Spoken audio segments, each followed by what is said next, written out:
Araw ng Pasko sa Interstate 5 sa Seattle, Washington, kung saan tumutugon ang mga state trooper sa ulat ng isang pedestrian na nakaupo sa gilid ng kalsada. Uy, pare! Ako si Super Paniyawa ng State Patrol. Nakabideo kami ngayon. Okay ka ba? Anong nangyayari? Na-stuck lang ako dito sa Seattle. Na-stuck ka sa Seattle? Sige, pero hindi ka pwedeng tumambay sa highway. Kasi may mga tao na tatawag sa 911 at kailangan namin paulit-ulit kang i-check at kung ano-ano pa. Ayaw din namin mabangga ka. Pwede ka bang maghintay sa malayo sa highway? Gamitin mo itong mga rampa. Masaya ako makita kang bumalik. Pasensya na! Ayos lang yan. Kita mo, itong mga lalaking to, pare. Di man sila tumitigil para sa atin. Oh, medyo bastos yun. Sige lang. Ano ulit ang pangalan mo? Super Paniyawa! Paniyawa! Ikinagagalak kitang makilala, kapatid. Ikinagagala kita makilala. Pasensya na, hindi talaga pwede. Patakaran namin yon, alam mo naman. Ganun talaga. Ganun talaga. Sige, tuloy ka lang, pare.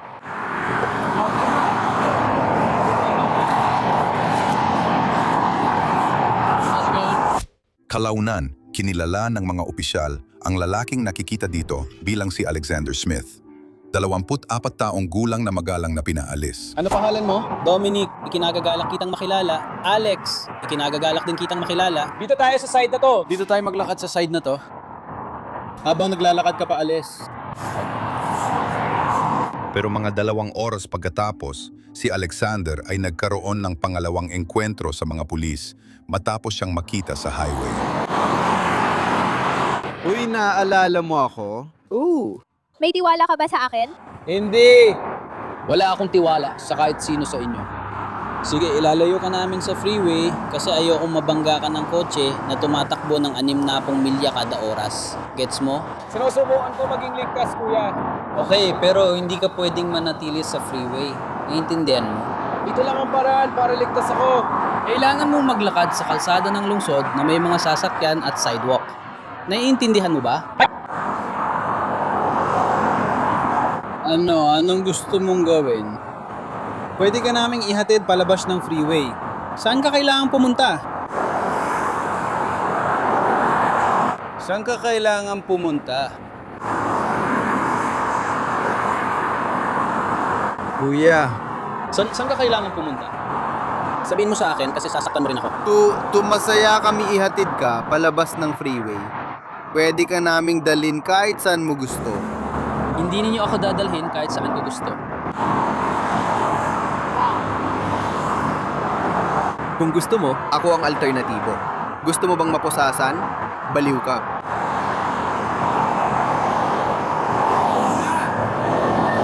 Balieve ka. Balieve ka. Hindi ako balieve. Hindi ako galit sa'yo. Sinisiguro lang namin na ligtas ka. Hindi talaga pwede, kahit ano pa man. Hindi talaga pwedeng maglakad ka sa freeway. Hindi talaga pwede yon. Hindi ka namin papayagang maglakad sa freeway. Pero pwede kang sumakay sa kotse namin.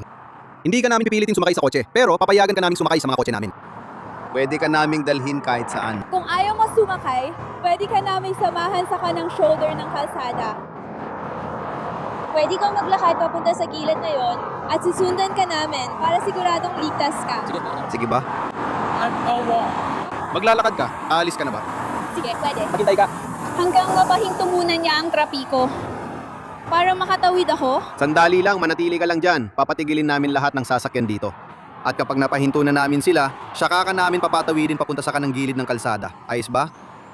Sumang-ayon ang mga opisyal na samahan si Alexander palabas ng freeway para bigyan siya ng ligtas na daan. Tingnan natin kung paano ito mangyayari. Sige, maglakad ka na lang papunta sa gilid ng kalsada. Doon ang North Gate exit. Pwede kang bumaba dyan, banda, okay? Pero ang gusto kong maintindihan mo ay dito sa estado ng Washington, ang I-5 o kahit anong state routes, mga limited access freeway ang mga yon. Kapag naglakad ka ron bilang pedestrian, trespassing na yon at pwede kang maaresto.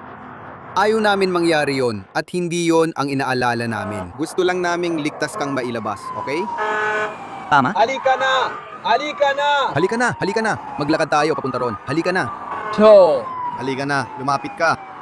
Lumapit ka. Halika na. Lumapit ka, lumapit ka. Sige, ayos ka na. Tapos mag-uusap lang tayo sandali. Sasamahan ka niya. Nasa likod pa ang kotse ko, okay lang? Sasamahan ka pa rin namin maglakad, ayos lang. Kukunin ko lang ang kotse ko. Sigurado ka bang ayaw mong ihatid ka namin, bro? Kasi sobrang layo ng exit na yon. Parang ang layo ng lalakarin mo. pakiusap. Hayaan mo na lang ako maglakad. Gusto mo bang maglakad pa? O gusto mong ihatid na lang kita? Bawal ito sa patakaran namin pero hindi kita pusasahan. Paupuin lang kita sa likod. Walang posas. Meron ka ng ikatlong hintuan. Sipahin mo mula sa loob. Hindi. Hindi, ako ang magbubukas nito. Ipinapangako ko ang bubuksan ko ito. Bubuksan ko ito. Hindi mo magagawa. Sumasumpa ako sa Diyos. Bubuksan ko ito. Pangako ko sa iyo kapatid, holiday ngayon. Hindi kita lolokohin. Bubuksan ko ito. Ito ang nararapat sa akin. Wala naman akong ginawa, kapatid. Hindi ko sinasabing may ginawa ka. Hindi ko sinasabing may ginawa ka. Maaring mahaba ang sigaw na ito. Saan? Saan ka galing ngayon? Parang, saan ka ba nanggaling ngayon? Seattle. Parang, anong ginagawa mo sa Seattle? Parang, Nagpapalipas lang ng oras, oh? May masama akong kutob. Bihira mo yung makita. Yung susunod na eroplano ay manggagaling sa... parang masamang kutob tungkol saan. Kaya kung pag-usapan yan. Sige, tama lang naman. Alam mo na. Tatlo, bababa. Ayos ba? Ibig kong sabihin, hindi ko alam, pero... kung ayaw mong pag-usapan, ayos lang yon. Nagpahinga si Alexander nang magkaroon ang mga opisyal ng isa pang pagkakataon na makausap siya ng harapan. Washington. Pipilitin siya ng commander na manatili roon. Ang mahalaga, doon ka sa kanang gilid ng kalsada. Matras pa tayo ulit ng 5 yarda. Sa gitna ng kalsada. Kamusta ka, Rosie? Ano nangyayari? Sabi mo gusto mo makipag-usap, di ba? Anong mangyayari?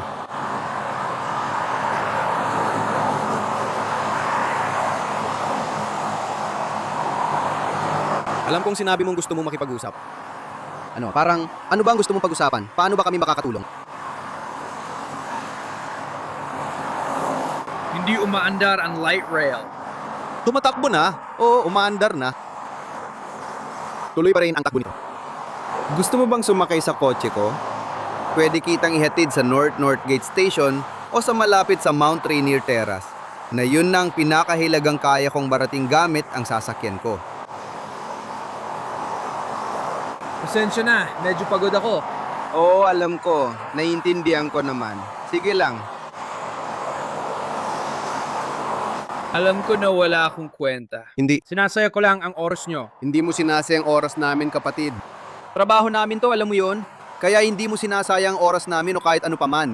Hindi mo sinasayang oo, hindi mo sinasayang ang oras namin. Huwag mong isipin na pabigat ka, kasi hindi naman totoo yun. Sa pagkakaalam ko, naging mabait ka talaga sa amin. At napakabala kaibigan mo pa. Oo nga, ganun naman talaga ako. Alam ko, Hindi ka naman walang kwenta. Kaya oo, hindi ka walang kwenta, tol. Ako nga yun ang totoo. hindi ko sinabi yun. Hindi ko niisip na ganun ka. Tingnan ko kung may kumot ako. Kumuha ng kumot ang mabait na pulis para kay Alexander bago siya subukang paalisin sa kalsada. Ayoko lang mabasa ang ilalim. Ilalagay ko lang ito sa likod mo. Ayos lang yan. Ayos lang. Eto na po, sir. Ayos lang. Nandito ako para sa iyo, kapatid. Walang problema. Hindi ka nakakabala sa amin, okay? Hindi talaga. Ayos lang, kapatid. Pwede kitang samahan sa akin doon o dalhin sa likod ng ibang lugar. Pwede kang umiwas sa... Panurin niya ito. Hindi ko alam saan ako mapupunta. May paraan para makalabas. Pare, saan nalabas? Sa likod na upuan, oh. Ilang beses inalok ng mga pulis si Alexander na ihatid siya palabas ng lugar, pati na rin ang pag-alok na ihatid siya hanggang sa bahay niya. Pero ang matigas ang uong-ong oxygen ay hindi nagbago ng isip. Pwede ka magpatuloy sa paglalakad doon. Sundan pa rin kita sa susunod. Nagpatuloy sa paglakad si Alexander, ngunit agad din siyang tumigil. Pwede mong palawakin ang abot mo sa daan-daang milyong customer ng PayPal sa buong mundo at makakapagbayad ang mga customer mo sa paraang gusto nila. Ano meron? Hindi gumagalaw ang tren, bro. Sabi niya gumagalaw daw. Tinitingnan natin ngayon. Dumarating yan kada 15 minuto. Sige, sobrang bait namin sa'yo ngayon. Alam ko naman. Gusto lang talaga kitang mailayo sa kalsada, bro. Yun lang talaga yun, alam ko, bro. At siya pa nga, inalok pa niya na ihatid ka hanggang sa destinasyon mo.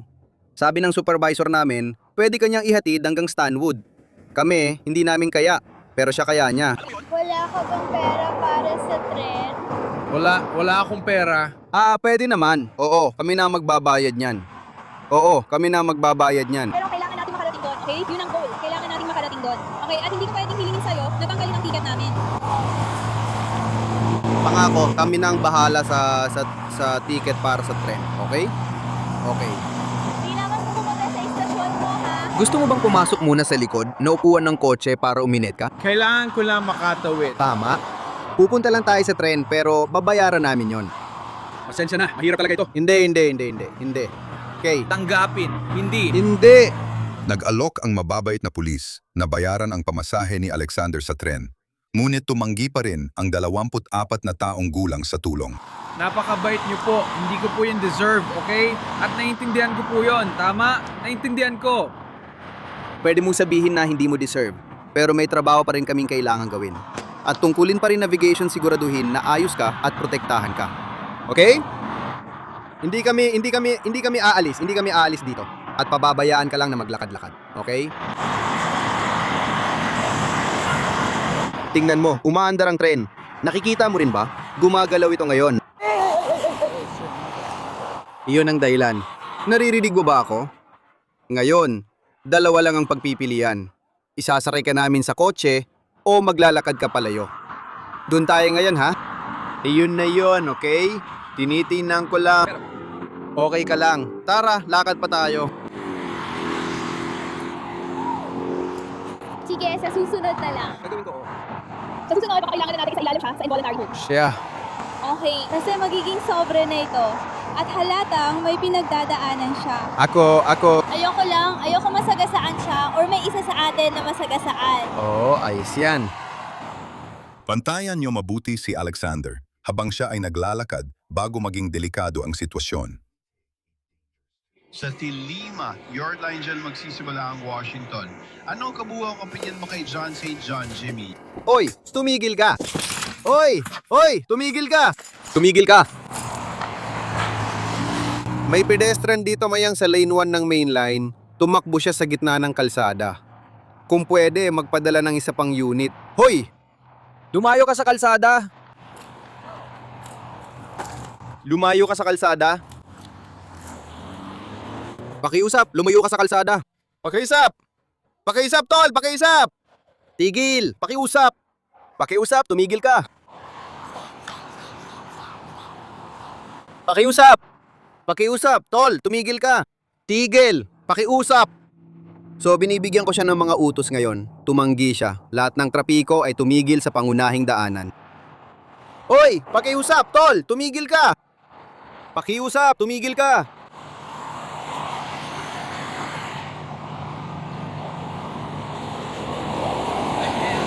Tol, pakiusap. Tumigil ka. Tumigil ka. Tumigil ka. Tumigil ka. Tigil na, tol. Pakiusap. Humiga ka sa lupa. Kung hindi, matetaser ka. Tumigil ka. Humiga ka sa lupa. Humiga ka sa lupa. Pakiusap. Humiga ka sa lupa. Humiga ka sa lupa. Humiga ka sa lupa. Humiga ka sa lupa. Humiga ka sa lupa ngayon na. Tigil. Kaya tumatawid na siya ngayon sa southbound na mga lane. Biglang tumawid ang suspek sa abalang freeway, ngunit agad siyang nahuli ng malapit na pulis. Oo, Bastos. Ayokong payagan ka. Oo, ikaw nga.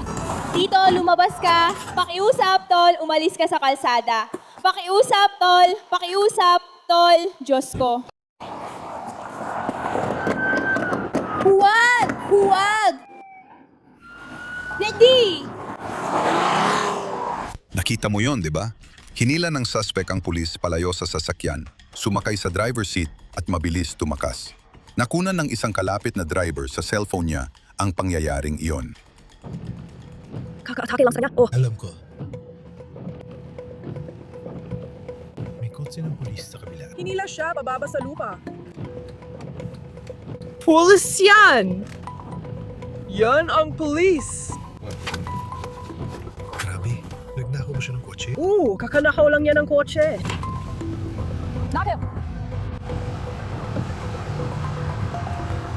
Hi, kailangan mo ba ng tulong? Oo, tumawag ka sa 911. Makalipas lang ng ilang segundo, dumating ang isa pang opisyal para iligtas ang na-stranded na trooper. Ninakaw niya ang aking patrol car! Ninakaw niya ang aking patrol car! Ninakaw niya ang aking patrol car! May isa pang driver na kumuha ng video ng suspect na humaharurot sa highway habang dumadaan siya sa interstate. Ninakaw yan po, ng pulis. At nagsimula na ang habulan. Lumiko ulit. Patimog pa rin kami. Ilaga ng ika-1,028 milya bawat oras. Nasa pagitan kami ng kaliwang linya at linya 2.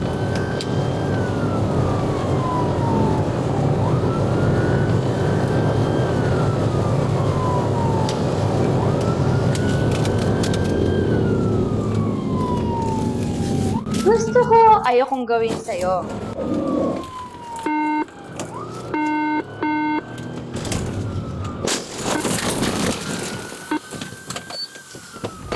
Gumamit ang trooper ng pit maneuver at napahinto ang mapanganib na driver. Balikan natin at tingnan muli ang aksidente mula sa pananaw ng trooper.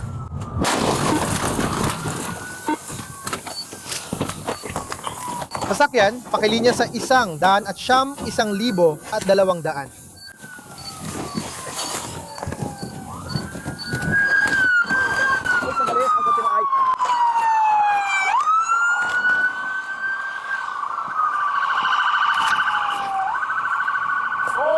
Hindi pa.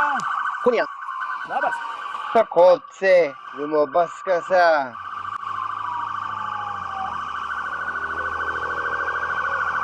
Kotse! Dali mo na! Bumalik ka doon! Hindi pa natin masalba doon.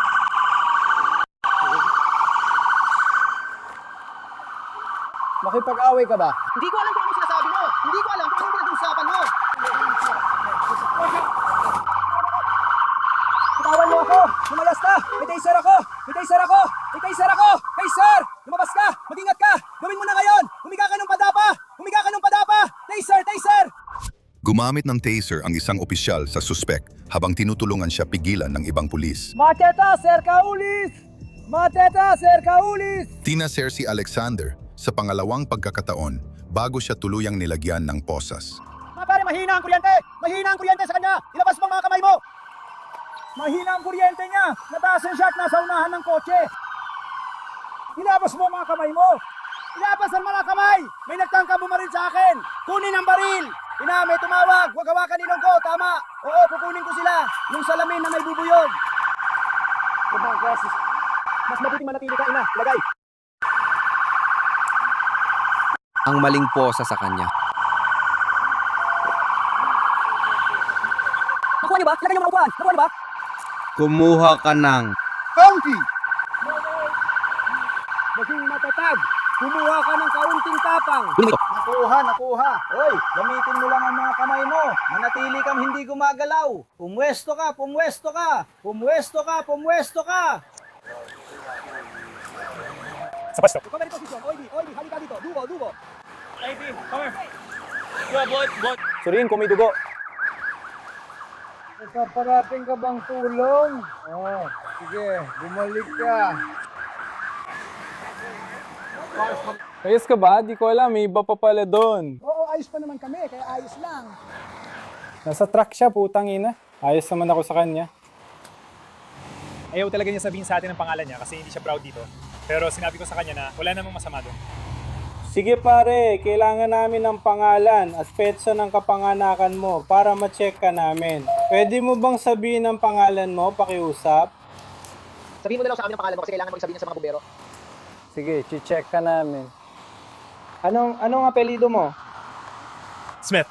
Smith! Salamat, Smith. Anong first name mo? Alam mo kung sino ako, pare? Hindi ko alam. Kaya nga ako nagtatanong. Sa totoo lang? Sa totoo lang, pangako pare. Nagagago ako sa mga bilanggo. Hindi ko talaga alam kung sino ka. Ako lang. Ngayon lang talaga kita nakita sa unang pagkakataon. Hindi, nakita na kita kanina. Ay! Ikaw ba yan? Oo. Oo. Kailan birthday mo? Ako lang. Ayoko sabihin. Alam mo, Ayaw mong sabihin ang pangalan mo? Wala akong intense yung bastusin kayo. Hindi lang talaga ako sanay. Dinala si Alexander sa silid ng panayam kung saan tinanong siya ng mga investigador. Dati, may narinig kaming bahagi ng kwento pero hindi pa namin alam lahat. Kaya gusto namin marinig ang panig mo. Hindi ko alam. Dinala lang ako sa istasyon ng tren kahit ayoko naman pumunta doon.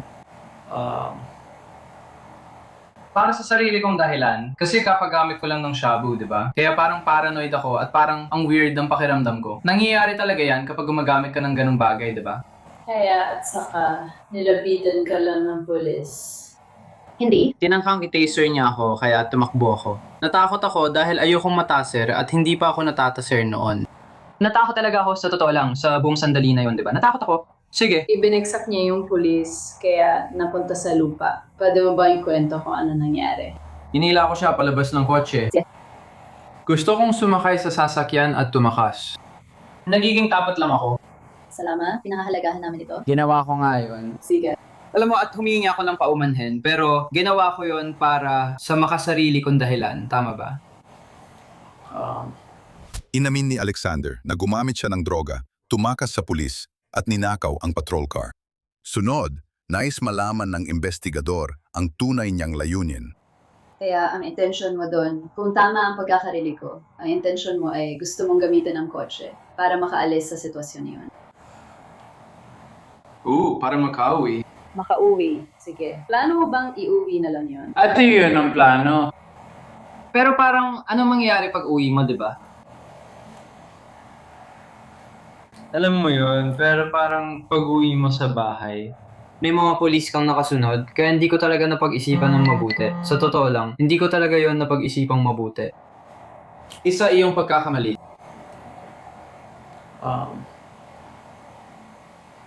Nagkakamali ang tao, alam mo ba? Oo, magaling talaga sila sa trabaho.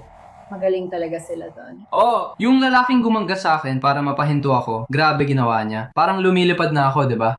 Lumilipad talaga ako, sumpa ko kay God, lumilipad ako. Lumilipad din siya. Pero grabe, nakababad na yung paa ko sa gas, di ba? Mas mabilis siya kaysa sa akin. Sa tingin ko, mas kinalikot para bumilis yung kotse niya kaysa sa kotse ko. Sa tingin ko. Kasi ako, Ayos naman ang takbo ko, akala ko makakatakas ako. Hindi ako magsisinungaling. Akala ko talaga makakatakas ako. At kaya ako pa sinubukan. tama. At alam mo, kung di mo susubukan, di mo talaga magagawa. Gets mo? Ano nangyari pagkatapos nun? Kwento mo sa akin kung ano nangyari pagkatapos nun. Hindi ako magsisinungaling, galit na galit siya. Sabi niya, buksan mo ang pinto, lumabas ka na. Hihilayin kita palabas. Naiintindihan ko naman, di ba? Ibig ko sabihin, kahit sinong pulis na may kaharap na 24 anyos na bata na nagnakaw ng kotse ng pulis, tapos hindi mo alam kung may baril siya or kung ano pa man, di ba? Kaya, kailangan mo talagang isipin na may banta. Kaya, naiintindihan ko. Alam mo, hindi ako galit sa kanya. Talagang naiintindihan ko ang emosyon ng lahat kung anong nararamdaman nila. At ayon sa ulat ng insidente, ang pulis na gumamit ng pit maneuver ay nagtamo ng bahagyang pinsala sa aksidente at sinuri siya ng mga medik sa lugar at sinabing maayos siya. Si Alexander ay hindi nasaktan ng malubha at kalaunan, ay idineklarang maayos din siya matapos ang medical na pagsusuri. Ano kaya ang reaksyon ng lolo mo kung pumuwi ka na may patrol car sa driveway na kabukas pa ang mga ilaw? Palalayasin niya ako at sasabihin, tapos ka na. Magaling si lolo na magsabi ng ganyan. Sobra ka na. Alam mo, sangayon ako. Sangayon ako.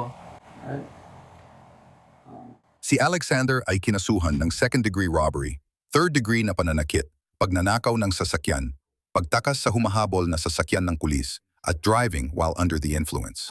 Sa huling ulat, si Alexander, 24 ay itinuring na walang kakayahang humarap sa paglilitis at inutusang sumailalim sa programang ipinag-utos ng korte para maibalik ang kakayahang iyon. Babalik siya sa korte ngayong tagsibol para muling suriin ang kanyang kakayahan. Dahil nangyayari lang talaga yan, alam mo, tao lang tayo, di ba?